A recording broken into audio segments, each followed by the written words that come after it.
Right now, Buffalo police are investigating a shooting that happened overnight on Walden Avenue. Police say a 63-year-old man was shot while riding his bike near MLK Park around 1 this morning. He was taken to ECMC, where he is currently being treated. Anyone with information is asked to call Buffalo Police at 716-847-2255. This is the latest act of gun violence in Buffalo in a year that's seen a slight decline in shootings. To date, Buffalo police say there have been 106 shootings this year, 25 of which were deadly. More than 140 people have been victims of gun violence, but those numbers are down slightly from 2020 and 2021. And new tonight, 7 News reporter Olivia Proya found out how some local anti-violence groups have played a big part in the drop in gun crime so far this year.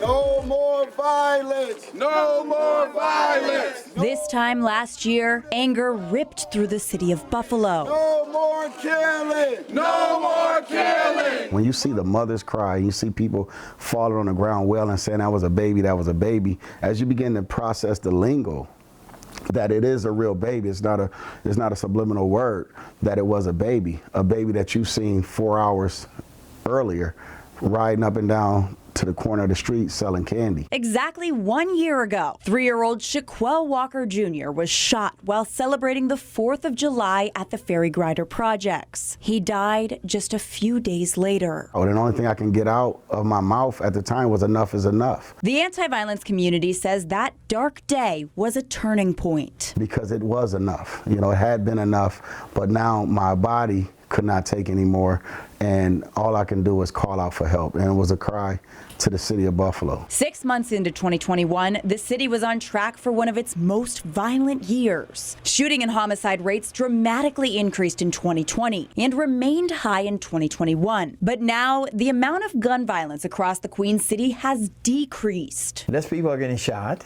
and less people are getting murdered. Right? That's always a good thing for any community to have. Buffalo police data shows nearly a 40% decrease in non-fatal shootings so far this year compared to 2021. Last year by this time, there were 42 homicides. This year, 39 people lost their lives at the hands of gun violence. 10 of the lives lost were taken at the Tops on Jefferson Avenue. People that are normally not concerned about what happens at they're going to want to be concerned about this now. Members of the anti-violence community say the mass shooting at Tops on Jefferson Avenue May 14th was another turning point for the community. Since Saturday the 14th, more organizations and more entities have came out and stuck their head out to see these are the things that it takes in order to get involved in the community. The anti-violence community says their collective engagement with the community has helped contribute to the decrease in shootings. Buffalo police say their new micro hotspot crime plan, where they target specific areas prone to violence based on real-time data, has also led to the downtick in violence. Police say this has allowed them to arrest frequent trigger pullers